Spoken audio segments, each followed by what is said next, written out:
So I want to start with acknowledgements. We're going to start with the land acknowledgement. We acknowledge the land we are meeting on is the traditional territory of many nations, including the Mississaugas of the Credit, the Anishinaabe, the Chippewa, the Haudenosaunee, and the Wendat peoples, and is now home to many diverse First Nations, Inuit, and Métis peoples. We also acknowledge that Toronto is covered by Treaty 13 with the Mississaugas of the Credit. The African Ancestral Acknowledgement. We acknowledge those who came here as settlers, as migrants, either in this generation or in the generation past, and those of us who came here involuntarily, particularly those brought to these lands as a result of the transatlantic slave trade and enslavement. We pay tribute to ancestors of African origin and descent and thank them for their contributions toward transforming systems in ways that promote everyone's sense of belonging and safety. So just a couple ground rules. Feel free to write your questions in the chat during this portion, during the panel portion, and anytime we're speaking, but during the Q&A, you can definitely come off mic. You're welcome to keep your cameras off and take breaks as needed. I'm not a teacher and I'm not your mom. I am a mom, but I'm not going to be forcing you to do anything. I already have enough of that at home. Please stay curious, interactive, ask questions, raise your hand. Like, this is casual. It's for us to learn and co-create together. And let's just stay respectful, loving, and kind. You don't have to agree with everything or anything that's being said. I encourage discourse. I encourage you to think critically, but when doing so, just please keep it respectful. That's all I ask. But please, if you don't agree with something, I would love to hear a different perspective. Quick agenda. We did the welcome. We're going to do a grounding exercise, have the panel, leave space for a question and answer. We're going to do a little activity, some takeaways, and then wrap up. So grounding exercise, I am a therapist, so I want us to just get us started in a nice regulated state. So together, I just want us to plant our feet if possible, hand on the heart, and let's just take a collective deep breath together. So I will count us in when you're ready, in through the nose. 1, 2, 3, and then hold. 1, 2, and then exhale. 1, 2, 3, 4. Amazing. A little bit about Grey Couch, my clinic, is I just wanted to touch upon the fact that these are the four main values. We want to ensure that we are offering warmth and realness. We want to also support you in introspective action and also encourage that we do the same. We also want to show up brave and compassionate at the same time, and community equity and access are very critical to what I'm trying to build. And that is why I'm doing panels such as this to ensure that we can build together and make a difference in the world when we often don't get to see these examples. So this is one way of giving back, and thank you again for being here and supporting my little dream. So an opening reflection that I want to just send to the crowd is, how would you rate your relationship with money from 1 to 10? For me, this changes almost daily, I have to say. I think some days I could be at, I don't know if I've ever been at a 10, maybe a 9.9. Okay, we got a 6 out of 10. Any other numbers?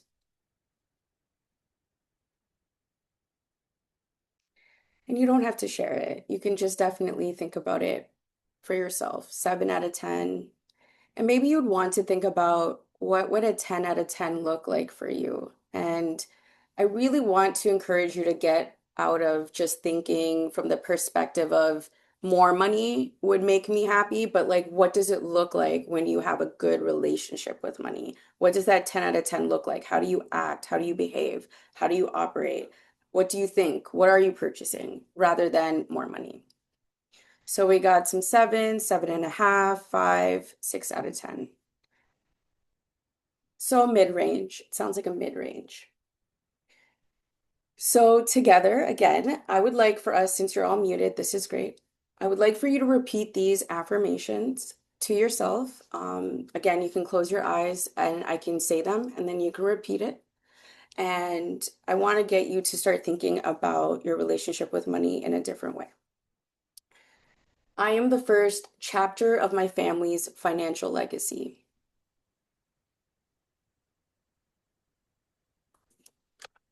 I'm allowed to want financial abundance without guilt.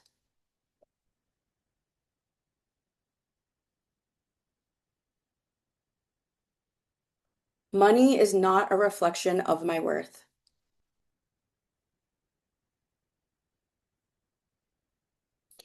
My wealth grows as I grow. I am capable of understanding, managing, and growing my money.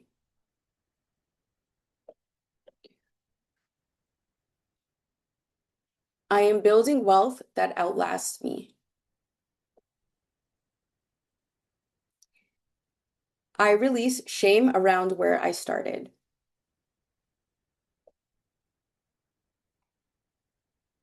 I can have money and meaningful relationships.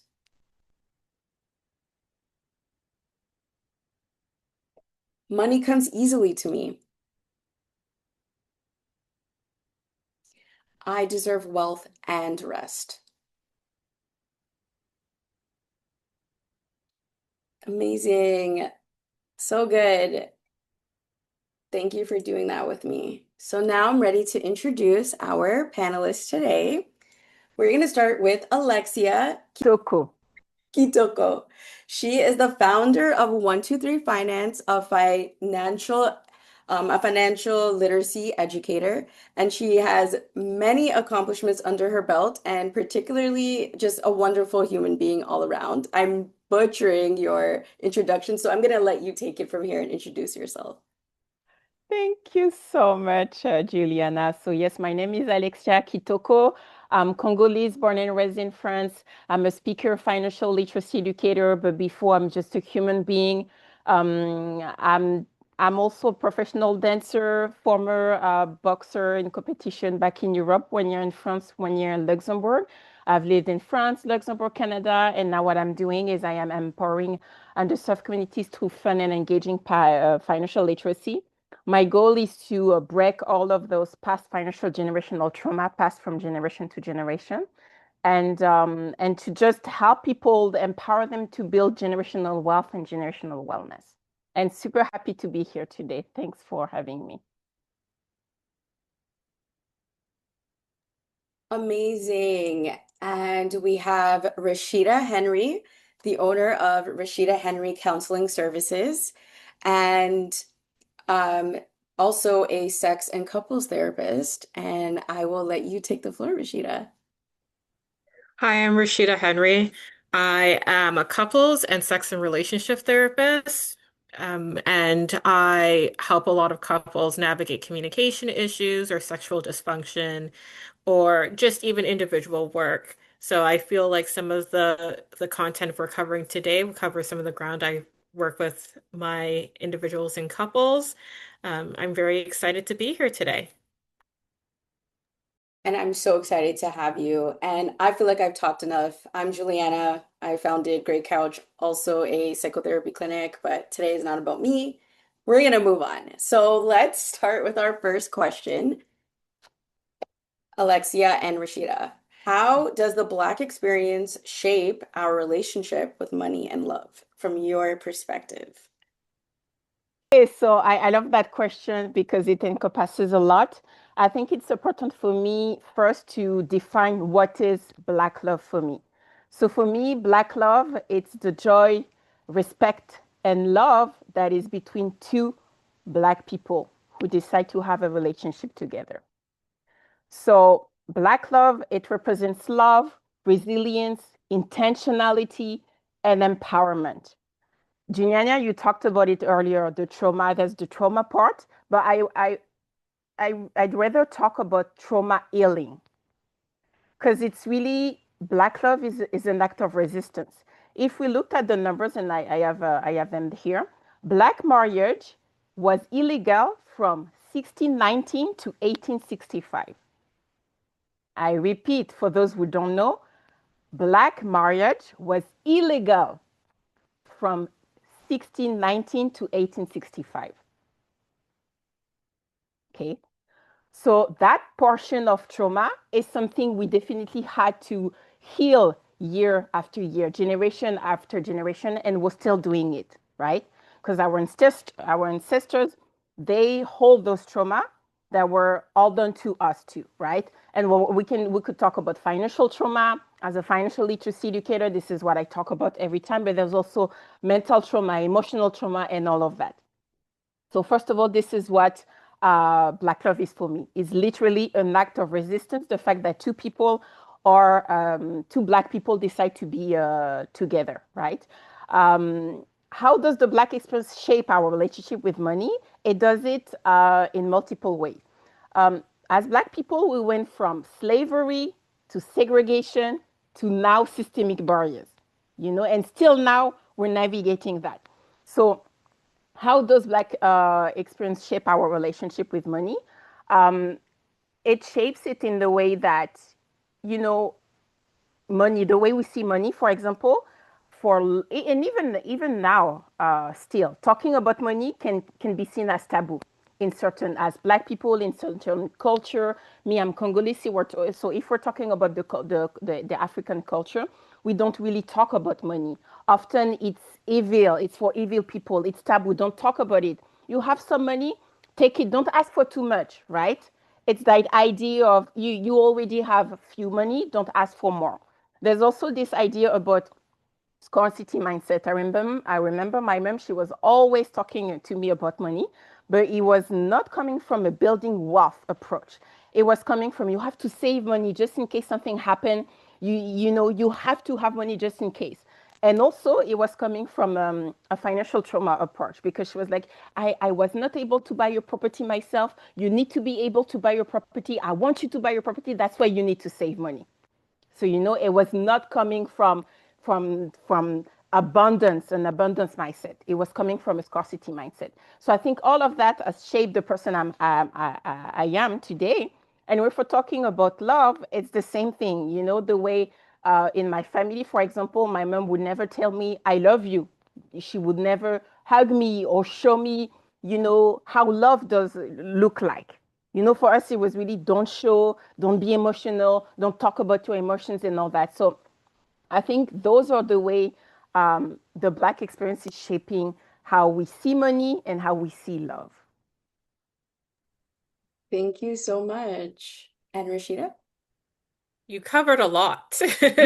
Um, One thing that comes up for me is from a millennial experience is how I grew up seeing how money is spent in the Black community, especially in Western society, how people that we look up to growing up, I would see on TV were not necessarily having the same experience as me. They were rappers were spending it, like flashing it, putting all the money on the ground, and I'm like, why are you putting on the ground? That can go places.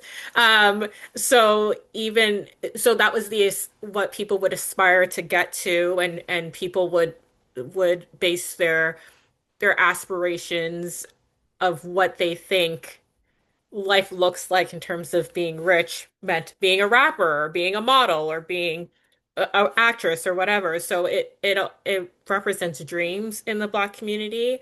Also, for the Black experience, money represents power.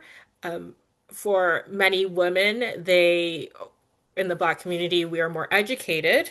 We're more educated, but our men are usually in more blue collar or more um, like regular work. So women, there's often an imbalance there. So um, so that's also important to understand. And another piece for me is just the Black community is very diverse. I feel like oftentimes people, if you speak to someone outside of our culture, they're like, oh, you're Black. They'll come up to someone like me and be like, oh, you must be Jamaican. But we have so many different cultures within the Black diaspora, and we all look at money differently, right? And how we spend our money differently. So I think that it can be beautiful how we can learn from each other how what money means for us from different parts of the Caribbean to the continent of Africa. Amazing. So, Rashida, I really liked what you said about the imbalance, and I feel like it would be helpful if we talked a little bit more about that imbalance. And from your perspective, as a couples therapist, how can a Black couple, or even I agree with you, Alexia, about like Black love being like two Black people, but I also feel like when you're Black and in love, that's just Black love too. So, as a Black individual or person who's in a relationship, how could like is there a way that you could talk about what are some things that we can do when we feel that imbalance, or are there things that you notice from a couples therapist perspective that can help shed light on that imbalance and repairing it or helping with the imbalance?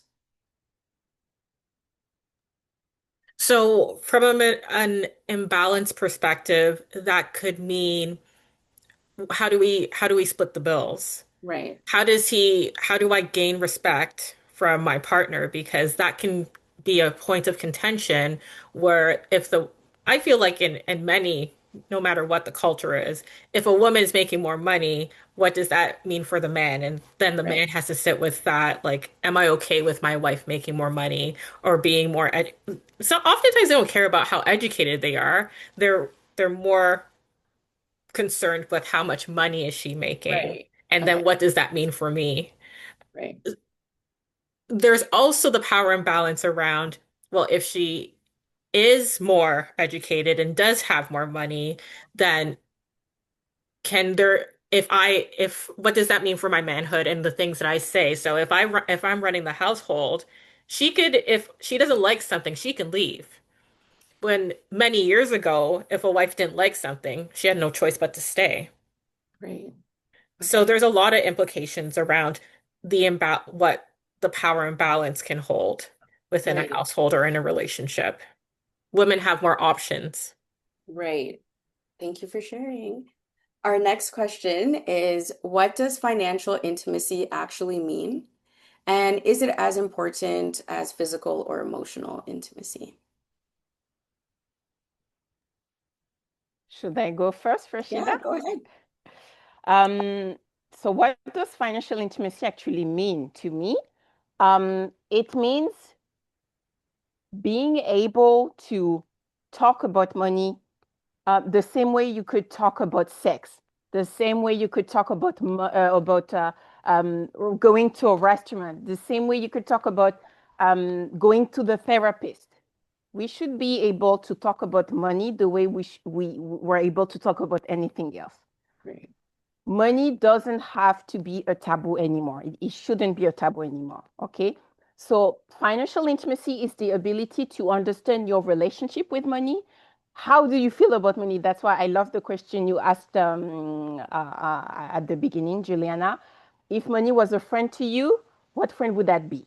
So having that moment of awareness and be like, okay, how do I feel about money?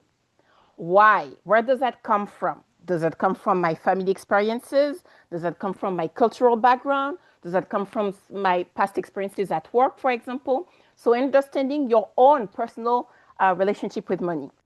And then after that, the intimacy in a couple, in a relationship, it's being able to talk about money with that person, whether it's your fiance, your boyfriend, your husband, or even your friends. Some people, some friends, they don't want to talk about money because it's taboo because they were not used to it. We need to be able to talk about money with our friends because with talking about it, I might know something that Rashida doesn't know, and Rashida might know something I do not know. But if we do not communicate about it, we're still gonna be ignorant. I'm gonna be ignorant on my hand. She's gonna be ignorant on her hand. And if we communicate, we can grow together and faster. Okay. I mean, So for me, that part is super important. And the last part of the question is as important as physical or emotional intimacy. Absolutely, right? You're talking about the emotional intimacy going, how do you feel mentally going to see a therapist? Even the physical activity, I'm good. If you don't go to the gym, if you don't take care of your body, of course, at some point something will happen. You might get tired, or your bones are gonna break, or things like this. With the finances, it's the same, right? If you don't care about your financial journey, if you don't talk about it, you will never grow. The trauma will stay. Here we don't want to, as Black people, we don't want to be here talking about trauma every time. We want to be talking about trauma healing, right? Right. And the fact that there's some trauma our parents, grandparents had that we don't have, or that we still have. And I don't want my children or my nieces and nephews to get the same trauma I was holding. The trauma Right. has to stop here with me, with Yeah. you. Amazing. And I think that financial intimacy can even affect physical or emotional intimacy.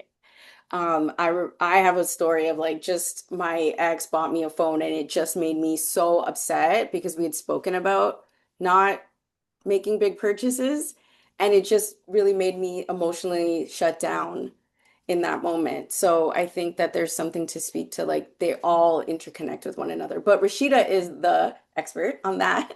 I'd love to hear your take.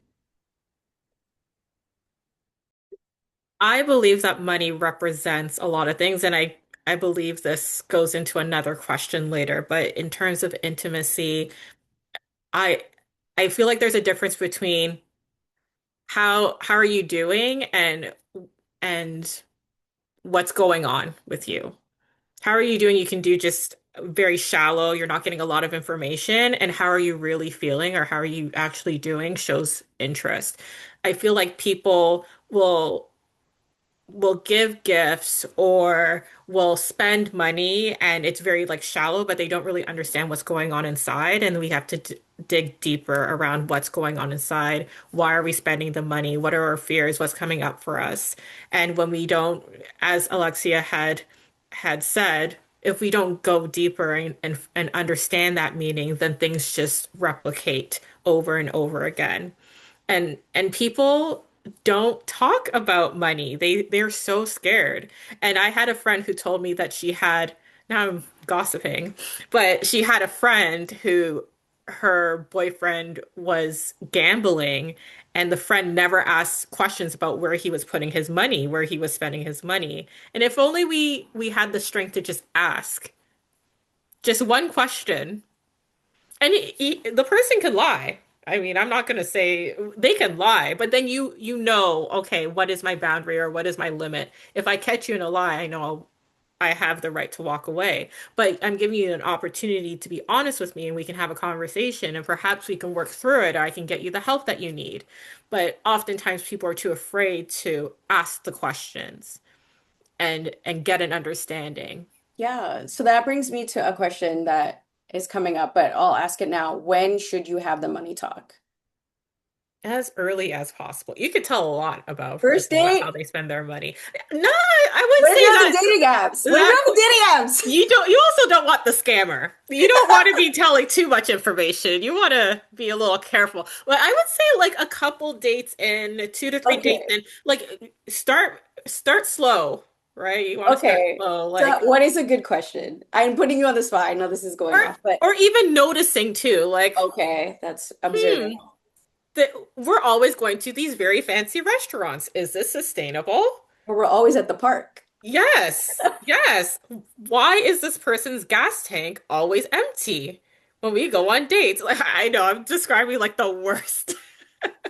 However, from the stories I hear about dating Oh my life gosh. in I 2026, know. We hear them. yes, yes. So not only do you have to you can ask explicitly, I think, much later, but notice the patterns. If the person is constant, like their gas tank's always running on low, and but you're going to very fancy restaurants, Right.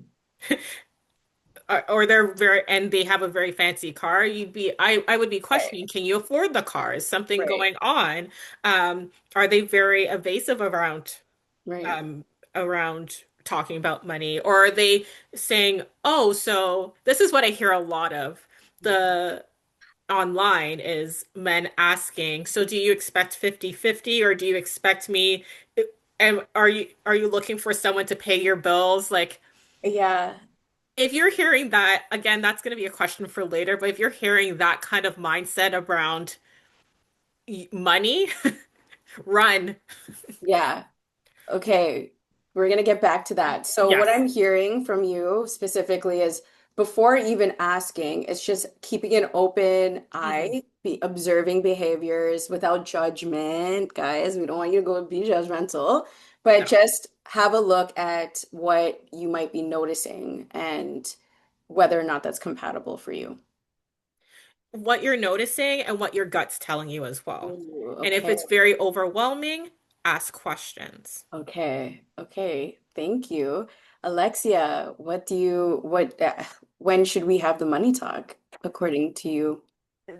Obviously not at the first date. Oh, what's your credit score at the first date? Why not bring the Credit Karma app?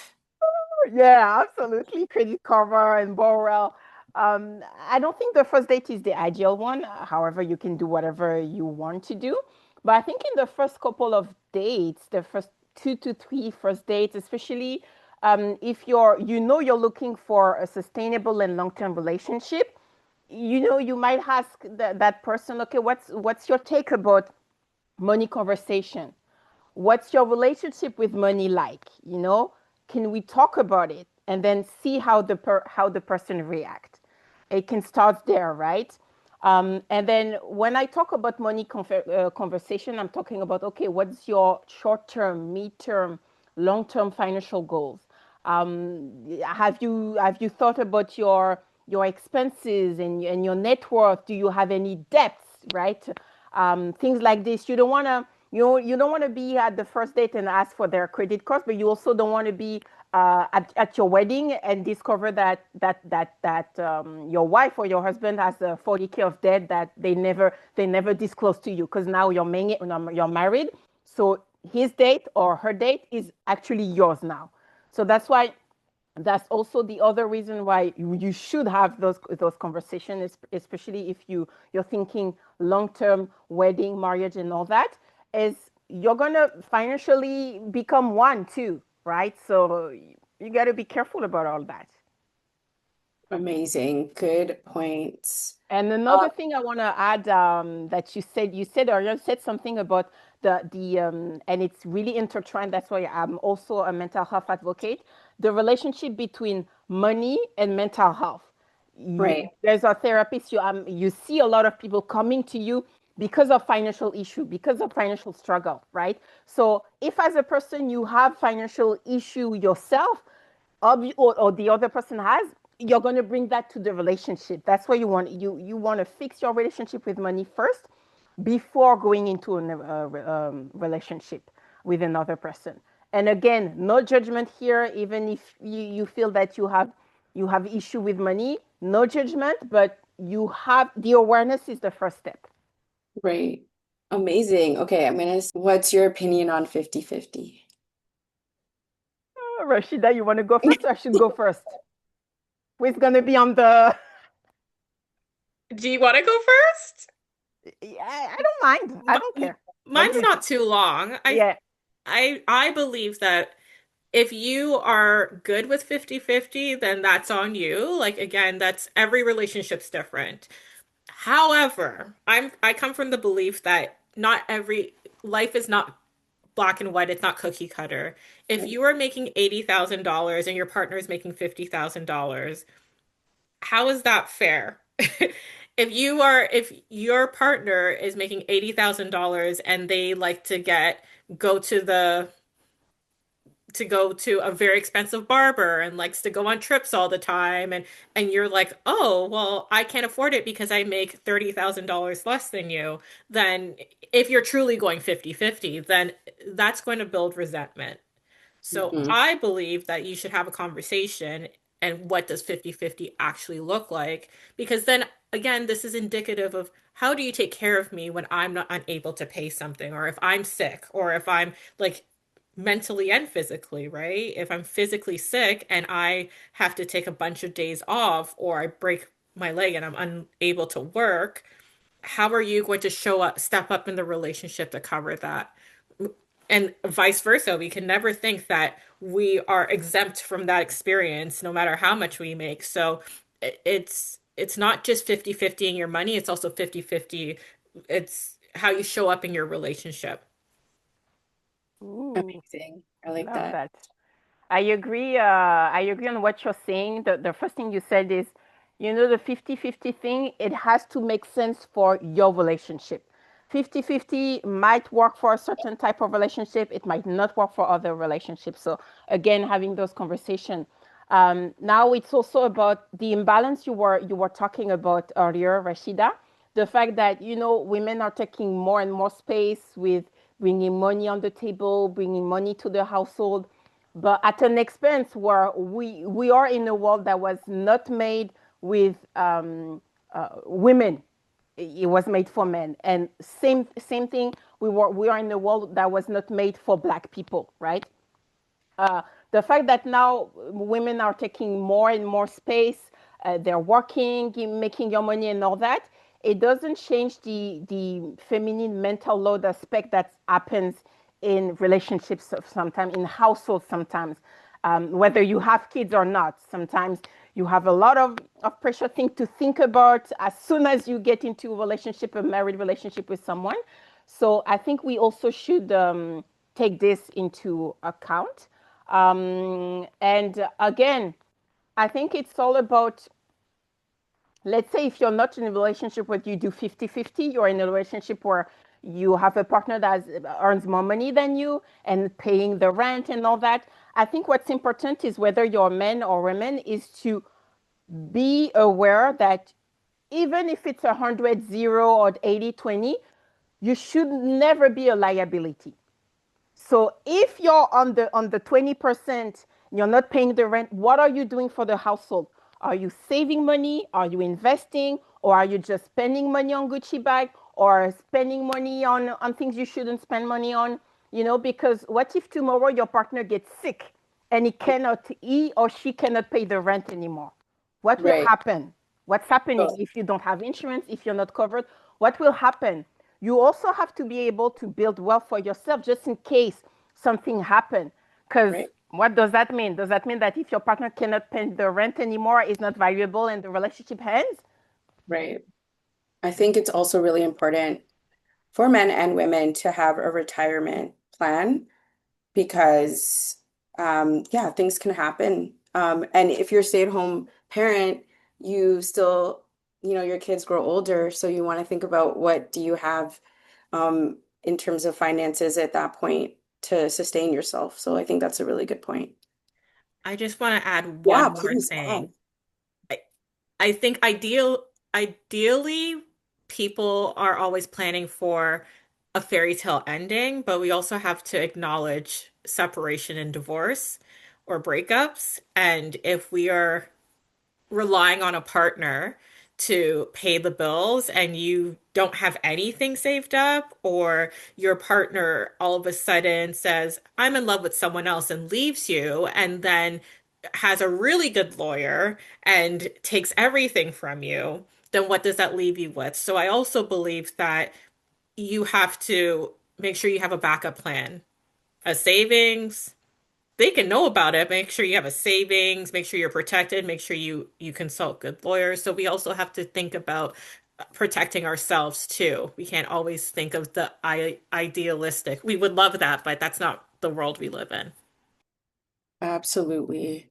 And just to add one more thing, what you just said, Rashida, that is true in case of a bad ending. We know that money is the first actually reason of divorce, right? So whether you hide me something or there's an imbalance position in the relationship. So again, talking about it and making sure, yeah, as Rashida said, you're saving, you're invested, but also you have knowledge, you understand what's going on. Even if that person is paying the rent and the bills, you have a sense of how much is the rent, how much is the hydro bill, etc. What is going to happen? Do we have insurance? Do we not have insurance? Why we don't have insurance? That knowledge and that, okay, even if I don't pay the bill, at least I have knowledge and I'm interested to know more, just in Right. case. Knowledge is power. Okay. What was the next one? So, what kinds of money behaviors or beliefs are there? So, like, we have a spender and we have a saver, and why do they always want to be together? And is it based on personality and what can be incompatible? Do you guys have any things that you've noticed in terms of money behaviors? Yes, obviously. Okay, so there's a lot here. There's the saver, the spender, the avoidant person, there's the investor, the security seeker, the risk taker, and also the giver. So the giver is the one that is most seen in Black community because of we call it the tax, especially when you're a Black person or from an African background, the fact that some people in your family, whether parents, grandparents, aunties, they're gonna wait for you to give them money in case something happened or someone has passed away back in your country, somewhere in Africa. We're gonna wait for you because you're the new generation. We're gonna wait for you to give money and to contribute, right? So this is coming from definitely our personality, naturally our personality, but it's also it can move from one state to another with our past experiences, our cultural background. And when I talk about past experiences, I'm talking the past experiences with our family, with colleagues, at work, with friends, anything that's happening to you. You might have experience, I don't know, buy a property back home and experience each financial issue and all that. So all of that is definitely shaping your behavior and your belief. The good thing is it's never uh, just like that. It can change. It can move. Right. Me, I know that naturally. I might be a spender because I remember I went to university when I was like 20 years old, and I got my 2-year bachelor degree, the equivalent of bachelor degree in France. And I decided to buy myself a bag from Longchamp, that is a French brand. So naturally, what I'm gonna do is I'm gonna spend, and I had to learn. I went to university. I did a master degree in finance. So now I love to spend on travels and all that, but I'm also a saver. I have my emergency fund. I'm also an investor. I'm also a giver. When I need to be a giver, I'm a giver with boundaries. So it can move. So, multiple personalities. We'll have Rashida answer, and then Kyle will get your question. Another, I'm gonna say prototype I've seen is the hustler. Oh, I see that a lot where people are working two, three, four jobs and run off of 4 hours of sleep. And because we are now in a culture where that's normalized, from a mental health perspective, don't do that, please. If you don't have to, the goal is that your basic needs are met, that food is on the table, you have shelter, heat, maybe gas or transit money, and maybe and a little bit of money for like having a social life. I think that's another really important thing when we are always on hustle mode and you don't have a social life, then we are risking health complications from loneliness. Well, that's mental health, but we're also risking health complications as well. So we want to just be mindful of how hustle culture is hurting us, not helping us. You may think that you're making more money, but you're actually, that's for you to find out what the implications of that is. But yes, I see a lot of hustle culture and people are not really recognizing how that can be harmful. you also want to check it in with your taxes because you might actually not, there's a weird balance there. Yes, Kai, which is how do you create financial boundaries with extended family without damaging those relationships? Because obviously, in the Black community, a lot of us are, if not immigrants, we are coming from like we're first or second generation. So there's still that close-knit connection to family back home. So I think this is a really important question to ask. I just have a quick answer. I would suggest, I hope I'm not crossing my expertise, but um, I would suggest that you have a separate savings account and a high yield savings account that you allot some money into. So that's where I'm saying that that might be crossing over. However, the boundaries conversation is like, this is how much I have allotted that I can give, and that is all I can give you. But that way you're addressing not taking out from your own needs, and but you can still appease them in a small way if possible. But I feel like if you are taking from your own needs to only please others, then that's something that we have to explore. Why are you doing that? Why are you putting other people's needs above yours? But yes, I would suggest that. Thank you for this, Rashida. I completely agree. And when we're talking about financial boundaries, I want to talk about debt and I want to talk about filling your cup first.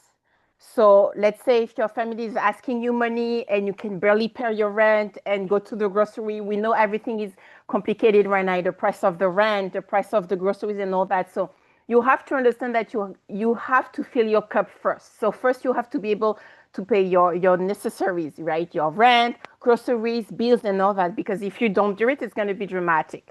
Now I love the idea of having an emergency fund, having sinking funds too. So when we're talking about an emergency fund, we're talking about between 6 months and a year of monthly expenses. Where tomorrow, if something happened, you lose your job, or you have to pay for maintenance of your car, whatever. You don't have to go in debt to do it. You can take for the emergency in the emergency fund. Same thing when your family is asking for money. You must be able to say, hey, I have that amount of money I can take on. I'm not taking from my money and then I don't have any more money to pay my bills, so I'm going to use debt credit cards that I'm not going to repay to pay it. This is how I say you have to fill your cup first. Never go into your debts with your family. I know it's not easy because depending on your family members, saying no might not be an option, but it's actually how you set boundaries. At some point, you have to say no. If you can't say no, maybe say not now, not now, maybe next month, maybe in Yeah. 2 months, because I need to pay my rent. There's that expense that's coming, etc., etc. But please, please, please fill your cup first. Don't go in debt because the debt is gonna stay with you. And unfortunately, your family members, they don't care about you going in debt, especially if you don't tell them. Yeah. All great points. What tips you would give to anyone leaving this conversation today? And we can start with Alexia and then move into Rashida. What tips I would say? Maybe just write one takeaway from all this conversation. One takeaway and one call to action. Whether it can be a conversation with your fiance, your boyfriend. It can be a conversation with a friend. It can be choose a podcast talking about money. It could be a small thing, but just one takeaway and one call to action. Just Yeah. that you're ready to do by the end of the week, of the month. Okay. Then here we have three financial tips that I urge you to get into in the month or in the year. In the month would be better. In the next 3 months, let's say. But it's first explore your relationship with money, right? So we talked about it earlier. If money was a friend, what kind of friend would it be for you? Write it down. Take 20 minutes to write it down. Understand. And Kyle said it. He understands that he's a giver because it's coming from a Jamaican background where people see you earn more money because you went to Canada, they're asking money and all that. It's definitely coming from this. Now that you know that, you're not responsible, accountable for this, but you're accountable for how you move your money archetype. Okay, the way you communicate, the way you set your boundaries, the way you say no or no, not now. Okay. Great. Then the second one is track your expenses. The budgeting strategy for me, it's a huge point. It's a lot of people, they will tell you it's restrictive. I think budgeting strategy is power because knowing how much money come, usually you ask people, how much do you earn? Especially if you're not an entrepreneur, people will know gross and net. If I ask people, how much do you spend every month? Now it's, we're going to get into some calculations. So please track your expenses and pay yourself first because when you don't track your expenses, You're not serving your dreams. When I'm talking about your dreams, I'm talking about your short-term, mid-term, long-term dreams. You're saving the others' dreams. The founder of Netflix, the founder of Spotify, the founder of Loblaws, you're saving their dreams and not yours. So allocate a little bit of money just for your dreams. And Yeah. then save, start small, but start now. Yeah. Consistency is super important. I was talking about $20 per payday.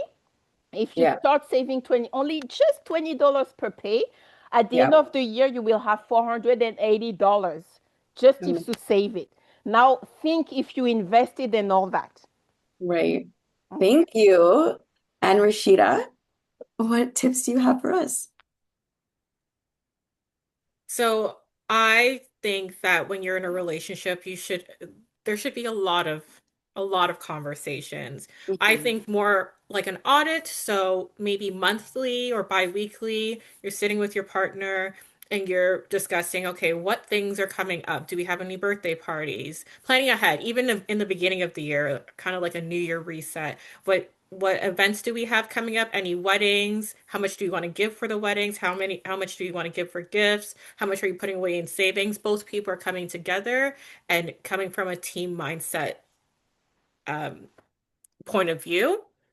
And and it goes into emotional labor. So not just one person is carrying the load in this conversation. Both people need to be actively participating in the conversation. So the other person is also pulling up their finances, sharing. If again, we want to be mindful, how is that person showing up in the conversation? So if they're a little bit apprehensive, try to get curious and not be criticizing of how they spend their money. If we've all done it, we've bought a pair of shoes that was a little too much, and we have a little bit of regret. But we also want to learn from those mistakes and move forward. And by reacting poorly to your partner spending money poorly is not going to help them open up. So we also want to create a safe environment for the person to make mistakes and learn from it, and you can be supportive and have a conversation on how it impacted you. Amazing. Thank you.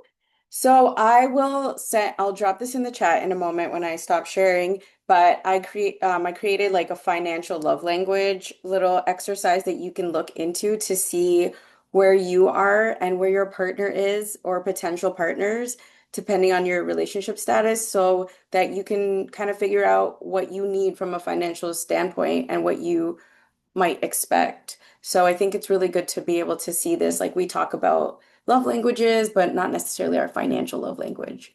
So I will send that to you guys.